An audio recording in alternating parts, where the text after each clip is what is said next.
हिंदू समाज ने मुसलमान नागरिकों को अपना और इस देश का दुश्मन गर्दान दिया है। हम तो पुले सिरात से गुजर रहे हैं। आप जानती हैं ना पुले सिरात क्या होता है, जो एक बाल से महीन और आग से ज्यादा तपता हुआ, तलवार से ज्यादा तेज।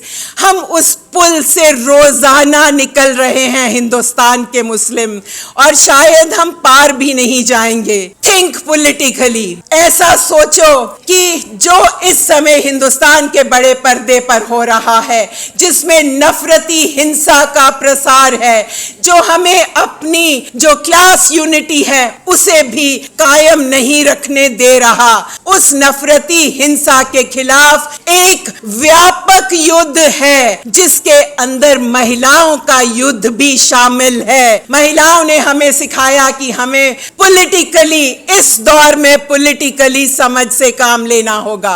हर वर्ग को अलग अलग जगह पे लताड़ रही है, मार रही है। हमारी भारतीय स्टेट जो है वो अपने ही लोगों के विरुद्ध एक युद्ध उसने शुरू कर दिया है। ये युद्ध किसी सरहद के पार के लोगों के साथ नहीं लड़ा जा रहा। हमारे समाज के एक बहुत बड़ा तबका है जिसे हिंदू समाज के नाम से मोबिलाइज कर दिया गया है, और उन्हें संस्थागत और बहुत किस्म के इंस्टीट्यूशनल और एक्स्ट्रा इंस्टीट्यूशनल जो हक हैं वो दे दिए गए हैं कि वो बिना किसी कायदे कानून का, बिना भारत के संविधान में दर्ज धाराओं की परवाह करते हुए किसी को अपना शत्रु माने और उसके अधिकारों का ना कि हनन करें, उन्हें हिंसा से मिटा देने तक जाएं। उस कथित हिंदू समाज ने मुसलमान नागरिकों को अपना और इस देश का दुश्मन गर्दान दिया है,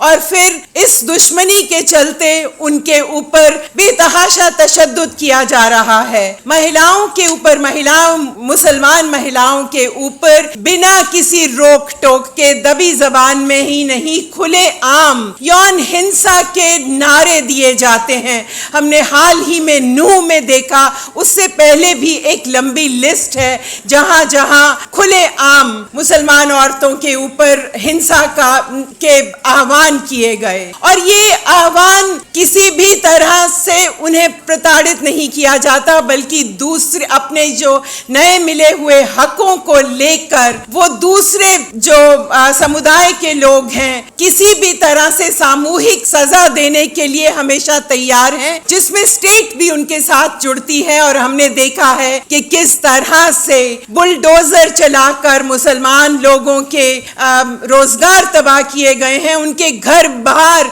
तबाह किए गए हैं, और उन्हें मुसलमान होने की सामूहिक सजा दी गई है। इस सरकार ने अपने को काले कानूनों से लैस कर लिया है, और उन काले कानूनों ने सरकार को किसी भी तरह की जवाबदेही से मुक्त कर दिया है। सरकार को किसी को भी पकड़कर अंदर डाल देने में कोई जवाब नहीं देना पड़ता, ना ही कानून।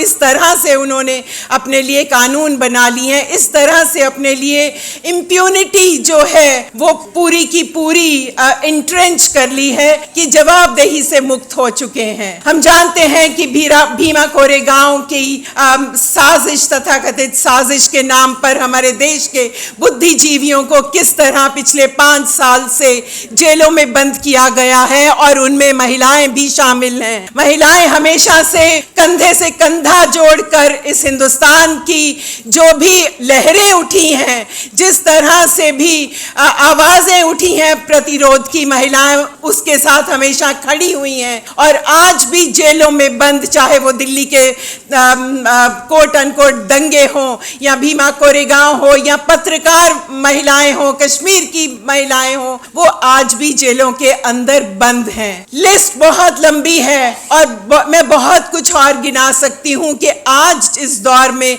हमारे साथ किस तरह का अटैक हो रहा है। सर्वहारा हमारी मजदूर जमात जो दहाकों की अनदेखी से वैसे ही जूझ रही थी, गरीबी में मेहनत करते हुए भी 2 वक्त का खाना नसीब ना होने से, आज उसे इस तरह से नए जो कानून लाए गए हैं, लेबर कोड लाए गए हैं, एक ऐसी जगह पे पहुंचा दिया गया है जो एक कुएं के समान है, जहां से निकलने के लिए वो जद्दोजहद करने के भी उनके पास ना वक्त है ना शक्ति बची है, क्योंकि हर किस्म के संगठनों के ऊपर पूरी की पूरी मनाही है। आज इकट्ठे होने के को भी क्रिमिनलाइज किया जा रहा है।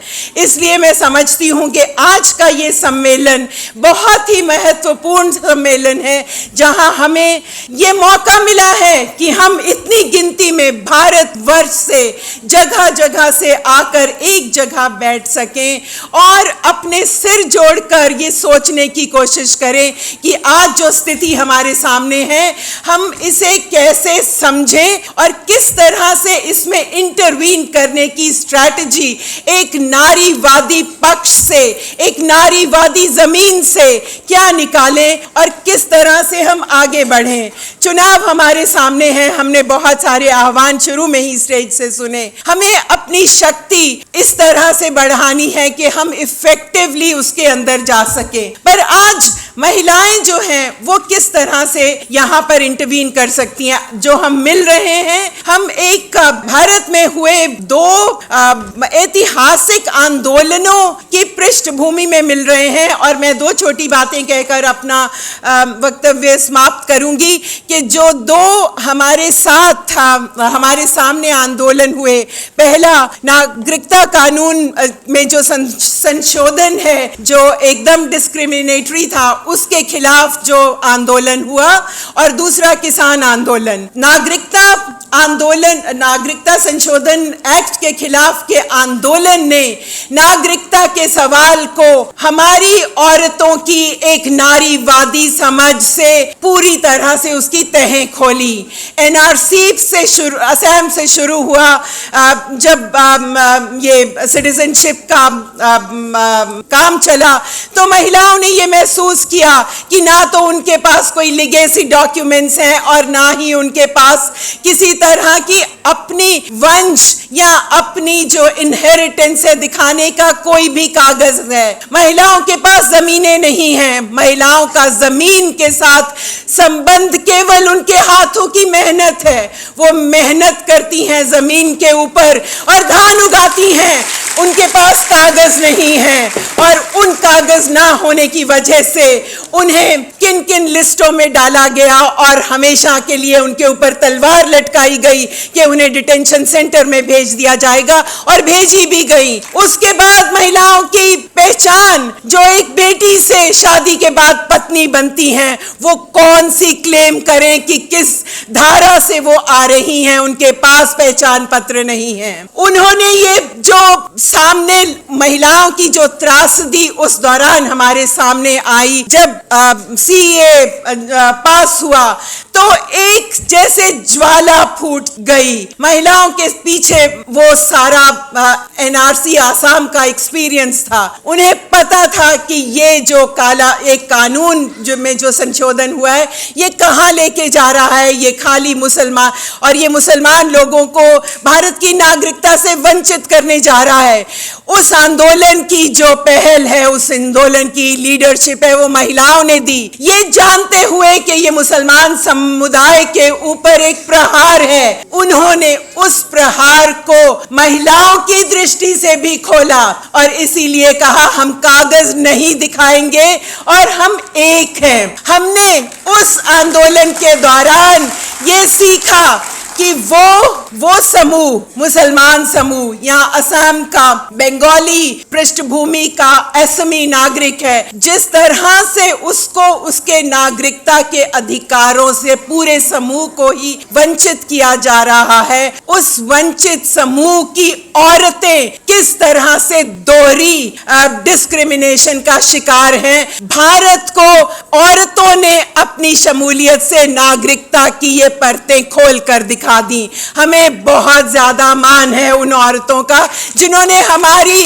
विचार और हमारा आगे का काम कैसा हो उसको आगे बढ़ाया। उसी तरह से किसान औरतों ने जो दिल्ली की सरहदों पर आकर जब अपनी बसंती और हरी दुपट्टों से सशक्त प्रेजेंस दिखा दी, तो खेती संकट जिसको लेकर किसान दिल्ली आए थे उसका एक नया आयाम लोगों के सामने रखा। खेती संकट महिलाएं कैसे देखती हैं, महिलाओं ने हिंदुस्तान को दिखा दिया। उन्होंने 17 जनवरी को और उसके बाद 8 मार्च को जो लाखों की गिनती में महिला दिवस सरहदों पे मनाया गया, उसमें महिलाओं ने जैसे बताया कि उनका इस खेती संकट में कैसे वो जुड़ी हुई हैं। खुदकुशी पीड़ित परिवार की महिलाओं ने आके बताया कि पुरुष खुदकुशी करके जो धागे बीच में तोड़ के चले जाते हैं, महिलाएं अपनी मेहनत से कैसे उन्हें बटोर के जोड़ने की